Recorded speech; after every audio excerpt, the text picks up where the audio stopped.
प्रिय विद्यार्थियों, आज मैं एमएड सेकेंड ईयर के अंतर्गत आपको वीडियो लेकर के आया हूं। उसमें मेरा आज का सब्जेक्ट है टीचर एजुकेशन, अध्यापक शिक्षा, और आज का टॉपिक है शिक्षक के व्यावसायिक तैयारी के उद्देश्य। शिक्षक के व्यावसायिक तैयारी के वह कौन कौन से उद्देश्य हैं? शिक्षक बनने से पहले शिक्षण व्यवसाय जब अध्यापक चुनता है, उन व्यवसाय को चुनने के लिए अध्यापन कार्य में जाने से पहले कौन कौन से उद्देश्य उसे निर्धारित कर लेने चाहिए, कौन कौन सी तैयारी पहले से कर लेनी चाहिए, ताकि उनका व्यवसाय ठीक प्रकार से अच्छा चल सके, अध्यापन का कार्य उनका ठीक प्रकार से चल सके। ऐसे उद्देश्यों का निर्धारण करना अध्यापक को पहले जरूरी हो जाता है, क्योंकि अध्यापक का व्यवसाय एक ऐसा व्यवसाय है कि समाज की पूरी जिम्मेदारी अध्यापक पर रहती है।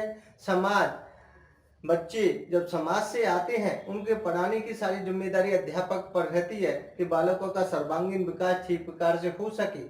तो इस व्यवसाय को चुनने से पहले हमें विभिन्न प्रकार के शिक्षक के व्यावसायिक तैयारी हेतु उद्देश्यों का निर्धारण करना पड़ता है, और वो ऐसे उद्देश्य होते हैं जिनको पहले से ही हमें निर्धारण करके, ताकि हम व्यवसाय को ठीक प्रकार से उन्नति कर सके। तो हम एक एक बिंदु पर इस पर चर्चा करेंगे। तो इसमें पहला बिंदु है अध्यापक शिक्षा, शिक्षक में रुचि पैदा करना। रुचि पैदा करने के लिए शिक्षक व्यावसायिक तैयारी के जब उद्देश्यों की हम बात करें, तो अध्यापक शिक्षक में रुचि पैदा किस प्रकार से की जा सकती है?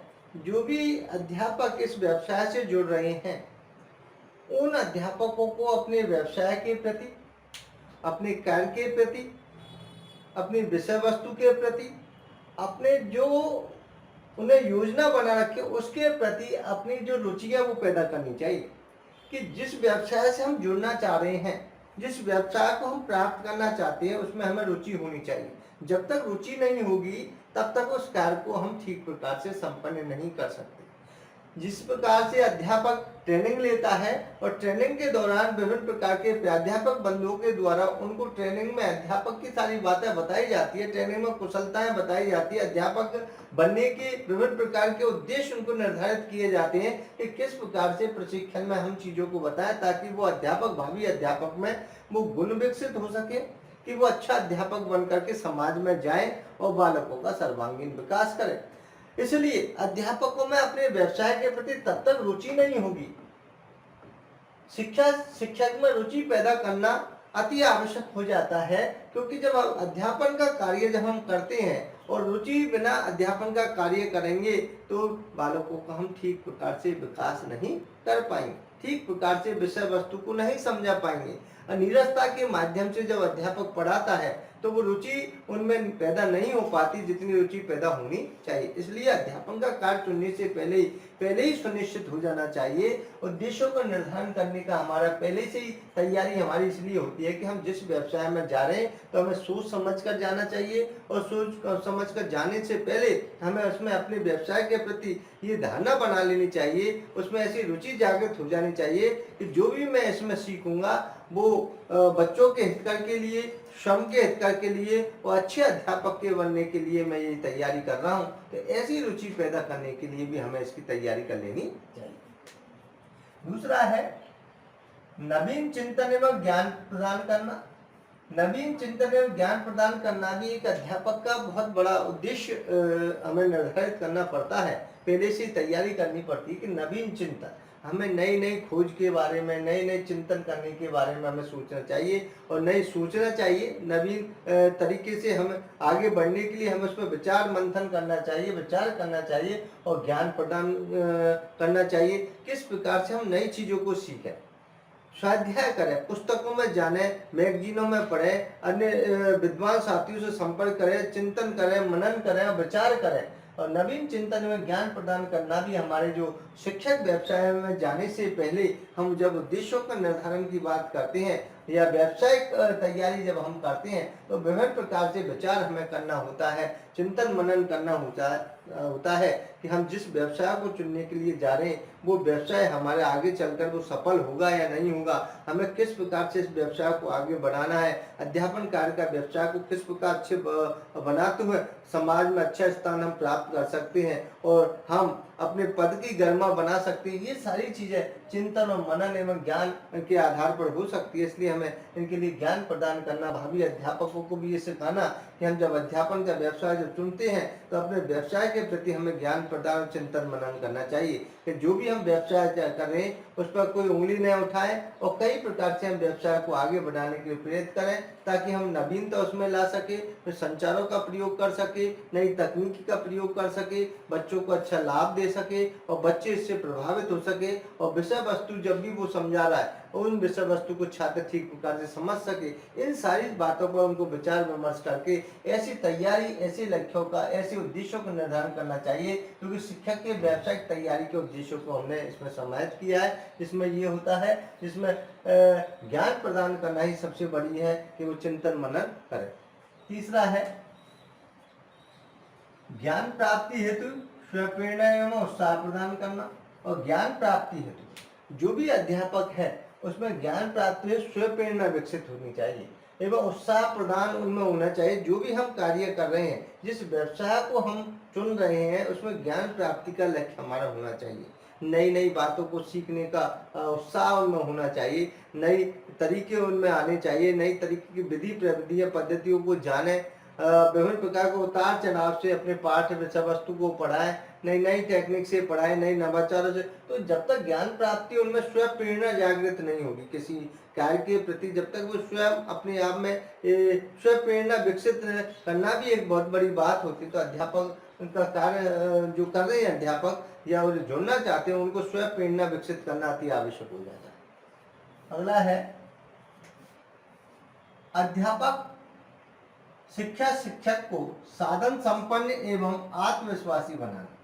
जो भी अध्यापक शिक्षा है हमारी, और हम शिक्षक के व्यवसाय से अगर हम जुड़ना चाहते हैं तो हमें साधन संपन्न होना चाहिए। जब तक हमारे पास साधन नहीं होंगे, हमारे पास इंस्ट्रूमेंट नहीं होंगे, विद्यालय में विभिन्न प्रकार की सुविधाएं नहीं होगी, तब तक हम उसको आत्मविश्वासी नहीं बना सकते। अध्यापक के लिए साधनों की उपलब्धता होना अति आवश्यक हो जाता है। अध्यापन कार्य जब हम चुनते हैं, अध्यापक बनने की तैयारी जब हम करते हैं, विभिन्न प्रकार के व्यावसायिक उद्देश्यों को जब हम निर्धारण करते हैं बनने से पहले, तो हमें उनके साधनों के बारे में भी जानना अति आवश्यक हो जाता है कि अगर हमारे विद्यालय में, विभिन्न संस्थानों में अगर साधन सही होंगे, उन साधनों का उपयोग वो करेंगे, तब हमारे भावी अध्यापक उन साधनों के माध्यम से, अध्यापक की जब वो ट्रेनिंग लेते हैं तो हम साधनों के माध्यम से विभिन्न प्रकार की बातें सिखाने का हम प्रयास करेंगे। अगर किसी विद्यालय में, किसी महाविद्यालय में, प्रशिक्षण संस्थाओं में अगर साधन उपलब्ध नहीं है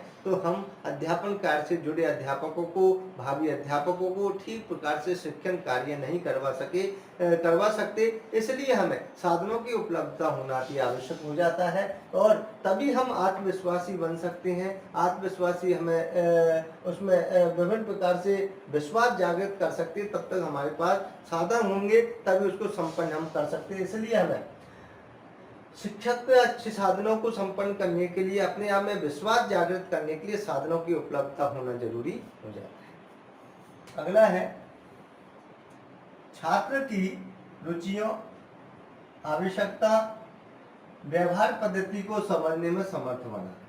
छात्र की रुचियां, अब अध्यापकों को ये जानना चाहिए कि जिस व्यवसाय में हम अध्यापन का व्यवसाय हम चुन रहे हैं, तो हमें इस व्यवसाय की तैयारी से पूर्व भी इस बातों का ध्यान रखना चाहिए कि छात्र की रुचियां क्या है। रुचि, अभिरुचि, योग्यता, क्षमता, इन सारी चीज़ों को हमें देखना चाहिए कि छात्र क्या चाहता है, छात्र कैसे पढ़ना चाहता है, छात्रों को कैसे पढ़ाना चाहिए, छात्रों को किस प्रकार से हम अध्ययन करा सकते हैं, किस प्रकार से छात्र जल्दी सीख सकते हैं, किस प्रकार से छात्रों से मैत्रीपूर्ण व्यवहार हम करें और कक्षा का वातावरण हम ठीक प्रकार से बनाएं और छात्र की रुचियों को हम जानें, अभिरुचियों को जानें, पहचानें, उसके अनुसार ही हम उनको ज्ञान कराए, ये बात हमें पहले से ही जान लेनी चाहिए। और तब तक हम इन सारी चीज़ों को नहीं जानेंगे, तब तक हम चीज़ों को नहीं पढ़ा पाएंगे। इसलिए अध्यापक का कार्य ये होता है कि अध्यापक बनने से पहले विभिन्न प्रकार की छात्रों की रुचियों को जाने, अभिरुचियों को पहचाने और आवश्यकताओं का भी ध्यान रखें कि छात्र की आवश्यकता क्या है, हमें क्या आवश्यकता अनुसार छात्रों को हमें उपलब्ध करानी चाहिए, किस प्रकार से शिक्षण हमें कराना चाहिए और उन आवश्यकताओं की पूर्ति, छात्र की आवश्यकताओं की पूर्ति हम किस प्रकार से कर सकते हैं। कोई अभिलाषी छात्र की अगर सीखने में कोई कठिनाई है उसकी हम पूर्ति कर सकते हैं और व्यवहार पद्धति को समझने में भी समर्थ बनाएं।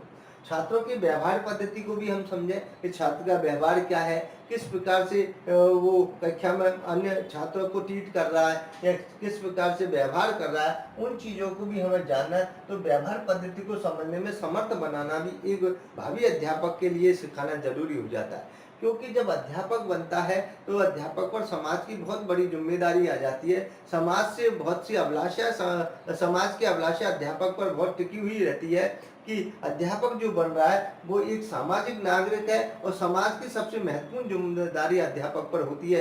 क्योंकि समाज के बच्चे जब पढ़ते हैं तो वो सर्वांगीण विकास की और बच्चों की अध्यापक पर ही सबसे ज़्यादा विश्वास करते हैं। जो भी गार्जियंस होते हैं, अभिभावक होते हैं, वो अध्यापक पर सबसे ज़्यादा विश्वास करते हैं, अपने बच्चों को उनके हाथों में दे देते हैं, अपने भविष्य को संभालने के लिए बच्चों को दे देती हैं। तो अध्यापक को भी ये चाहिए कि छात्रों की रुचियाँ, आवश्यकताएं, व्यवहार पद्धति को समझे और उनको समर्थ बनाने का प्रयास करें। जब तक उनकी सारी चीज़ों को नहीं समझेंगे, पहले से हमें तैयारी कर लेनी चाहिए किस प्रकार से हम बालकों को पढ़ाना है, किस प्रकार पाठ की तैयारी करके हमें ले जाना है, किस प्रकार की हम रुचियों को उनको पहचान सकते हैं, अभिरुचियों को पहचान सकते हैं, योग्यता को पहचान सकते हैं, क्षमता को पहचान सकते हैं, उसके अनुसार ही हम छात्रों की आवश्यकताओं की पूर्ति कर सकते हैं और आवश्यकताओं की पूर्ति करते हुए उनको समर्थ बनाने का प्रयास करते हैं। इसलिए उसकी व्यवहार पद्धति को हमें जानना चाहिए और किस प्रकार से व्यवहार कर रहा है, जो भी हम ज्ञान प्रदान कर रहे हैं क्या वो व्यवहारगत परिवर्तन में सही उतर रहा है या नहीं उतर रहा है। इन सारी चीज़ों को अध्यापक को जानना जरूरी हो जाता है। तो इन बातों को पहले से ही हमें निर्धारण करना चाहिए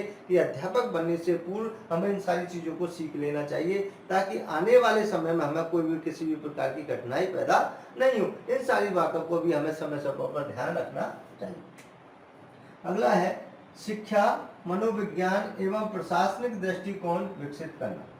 शिक्षा, मनोविज्ञान, प्रशासनिक दृष्टिकोण विकसित करने का कार्य भी अध्यापक का बहुत महत्वपूर्ण होता है क्योंकि शिक्षा मनोविज्ञान का समझना भी बहुत जरूरी है। एक अध्यापक को शिक्षा मनोविज्ञान का ज्ञान अति आवश्यक है क्योंकि शिक्षा एक बाल केंद्रित शिक्षा के नाम से हम पढ़ते भी हैं कि जब बच्चों की रुचि को देखे, अभिरुचि को देखे, योग्यता को देखे, क्षमता को देखे, बालक क्या चाहता है उन सारी चीज़ों को देखें तो हम शिक्षा मनोविज्ञान के ज्ञान को भी हम जानें कि किस प्रकार से बालक पढ़ना चाह रहा है, किस प्रकार से पढ़ने के बाद हम बालक को किस प्रकार से सिखा सकते हैं। इन पूरा जो साइकोलॉजिकल अध्ययन है बालकों का करके हम अध्यापक को ये चाहिए कि बालकों को पहचानें और पहचानने के बाद बालकों के अनुसार हमें उनको पढ़ाएं तो हमारे बाल केंद्रित शिक्षा हमारी पूरी हो सकती है। इन सारी चीज़ों के लिए इसलिए हमें शिक्षा मनोविज्ञान के ज्ञान की ओर भी हमें इन सारी चीज़ों पर पहले ही विचार कर लेना चाहिए, इसको सीखना चाहिए। इसलिए भावी अध्यापकों को ट्रेनिंग के दौरान विषय वस्तु में ही समाहित किया जाता है। ये हमारे पेपर चलते हैं जिसमें शिक्षा मनोविज्ञान का ज्ञान भी उनको दिया जाता है।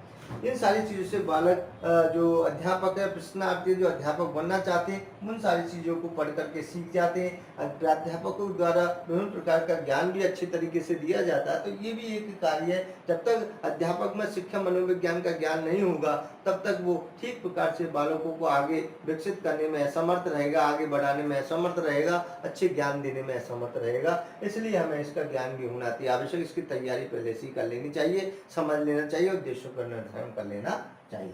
प्रशासनिक एवं दृष्टिकोण विकसित करना और जो भी इसके अंतर्गत बाल मनोवैज्ञानिक या शिक्षा मनोविज्ञान को जानने के बाद भी हमें प्रशासनिक जो तैयारी है वो भी हमें जानकारी होनी चाहिए क्योंकि अध्यापन का कार्य केवल पढ़ाना ही नहीं होता, स्कूल की व्यवस्था देखना होता है। उसकी व्यवस्थाओं को देख करके भी हम कई प्रकार का संचालन विद्यालय का कर सकते हैं और विद्यालय का संचालन करते हुए हमें ऐसे दृष्टिकोण विकसित करना चाहिए ताकि हमारे विद्यालय की व्यवस्था, महाविद्यालय की व्यवस्था, जिस पर आप पदों पर जा रहे हैं उसकी व्यवस्था ठीक प्रकार से चल रही है या नहीं चल रही। तो ऐसे दृष्टिकोण को विकसित करना भी एक अध्यापक के लिए, शिक्षा में बहुत जरूरी है। इसलिए शिक्षक के व्यावसायिक तैयारी के उद्देश्यों में ये भी एक आता है कि प्रशासनिक दृष्टिकोण विकसित करना भी हमारा ध्येय होता है, क्योंकि केवल व्यवस्था या अध्यापन का कार्य, ये दोनों ही अलग बातें होती है कि स्कूल का जो व्यवस्था है सबको साथ लेकर के चलना, उनकी व्यवस्थाओं को देखना,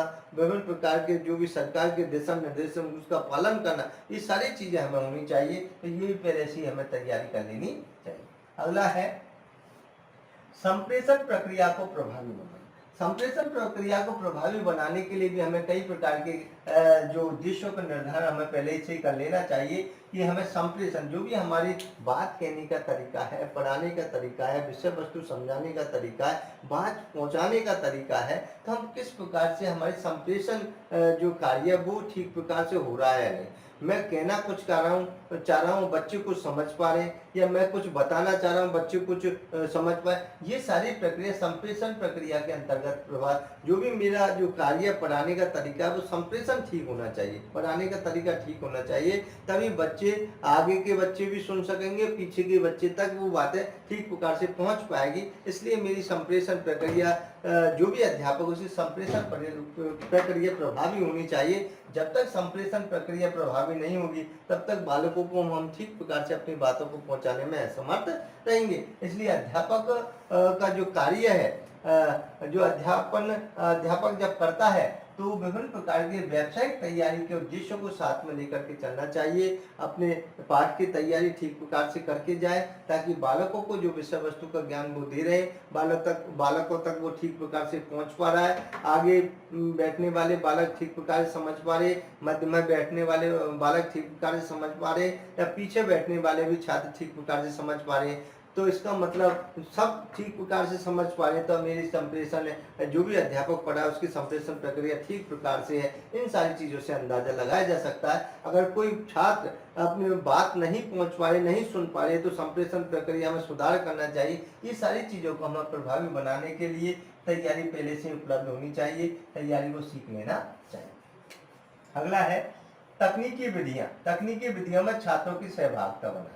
तकनीकी विधियों में छात्रों की सहभागिता बनाना भी हमारा बहुत बड़ा एक उद्देश्य माना जाता है। एक अध्यापक के लिए तैयारी से पूर्व, या तैयारी जो अध्यापक तैयारी कर रहे हैं अध्यापन व्यवसाय की, उनके लिए तकनीकी विधियों का भी ज्ञान पहले से ही निर्धारण कर लेना चाहिए कि किस प्रकार से हम तकनीकी ज्ञान से हम जुड़े, अपने इंस्ट्रूमेंटों को चलाना जाने, किस प्रकार से हमारे जो तकनीकी विधाएं, ओवरहेड प्रोजेक्टर, स्लाइड प्रोजेक्टर, या ऑनलाइन क्लासेस के माध्यम से, या विभिन्न प्रकार के स्लाइडों के माध्यम से, ऐसी कई प्रकार की तकनीकी चल रही है जहाँ पर घर बैठे हम बच्चों को अध्ययन करा सकते हैं, या अच्छे प्रोजेक्टर के माध्यम से करा सकते हैं, या स्लाइड प्रोजेक्टर के माध्यम से करा सकते हैं, या नई नई विधाएं आ रही है, नई नई तकनीकी आ रही है, उनसे हम जोड़ सकते हैं। तो एक अध्यापक को ये चाहिए कि वे विभिन्न तकनीकी विधियों का ज्ञान भी उनमें हो और छात्रों में भी इसकी सहभागिता बनाए। जब तक हम छात्रों में इसकी सहभागिता नहीं बनाएंगे, छात्र इसमें सहभागी नहीं रहेंगे, तब तक अध्यापक में रुचि पैदा नहीं हो सकती,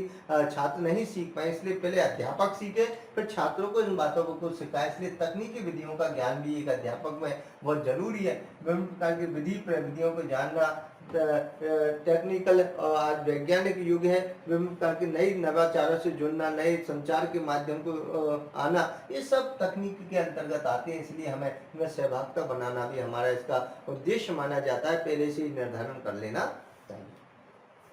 अगला है छात्रों को दिशा निर्देशों एवं मार्गदर्शन प्रदान करना। छात्रों को दिशा निर्देश एवं मार्गदर्शन प्रदान करना भी हमारे जो शिक्षक की व्यावसायिक तैयारी के उद्देश्यों के अंतर्गत आता है। कि जो भी छात्र हैं उनको दिशा निर्देश, मार्गदर्शन प्रदान करना भी हमारे इसका पहले से तैयारी। किस प्रकार से हम मार्गदर्शन दे सकते हैं, दिशा निर्देशन दे सकते हैं, निर्देशन प्रदान कर सकते हैं और उनको परामर्श दे सकते हैं। छात्रों को दिशा निर्देश एवं मार्गदर्शन प्रदान करना भी एक अध्यापक का परम कर्तव्य हो जाता है।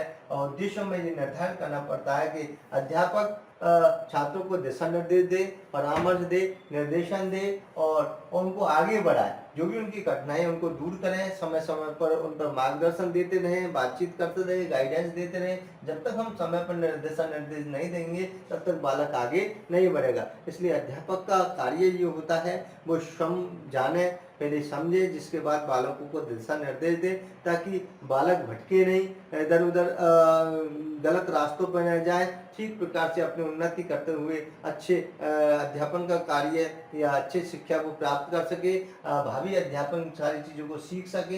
इन चीज़ों को देखते हुए हमें अध्यापन कार्य से जुड़े हुए अध्यापकों को जो व्यावसायिक उद्देश्य है उसका निर्धारण करने में हमें गाइडेंस एंड काउंसलिंग की भी आवश्यकता होती है, छात्रों को मार्गदर्शन की भी आवश्यकता होती है, विभिन्न प्रकार के दिशा निर्देशों की भी आवश्यकता, ये भी एक निर्धारण करना चाहिए।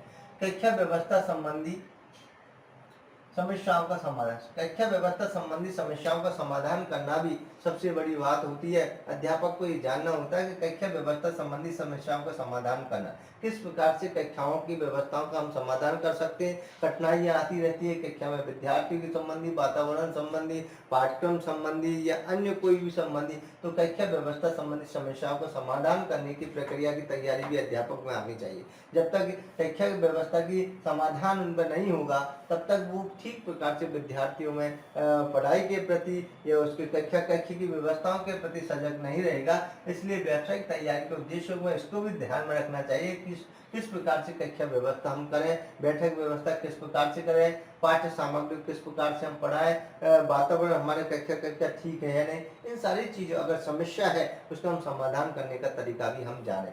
फिर जिसके बाद आता है क्रियाशील अनुसंधान। क्रियाशील अनुसंधान के अंदर जाने तो हमें कई प्रकार की हमारी बात आती है, उसके अनुसार भी हमें क्रियाशील अनुसंधान में एक्शन रिसर्च के बारे में भी हम जाने कि जो भी समस्याएं कक्षा में आ जाती है या स्कूल संबंधी तुरंत वो समस्या आती है उसका समाधान हम किस प्रकार से निकाल सकते हैं और उसका समाधान करते हुए छात्रों को किस प्रकार बता सकते हैं। तो क्रियाशील अनुसंधान का भी, एक्शन रिसर्च के बारे में भी जानना अध्यापक के लिए जरूरी हो जाते हैं। कोई ऐसी समस्या आती है जहाँ पर तुरंत समय पर हम निराकरण कर सके तो वो समस्या आगे नहीं बढ़ सके, तो ये सारी चीज़ों को सिखाना भी इसके अंतर्गत एक तैयारी, व्यावसायिक तैयारी हमें कर लेनी चाहिए।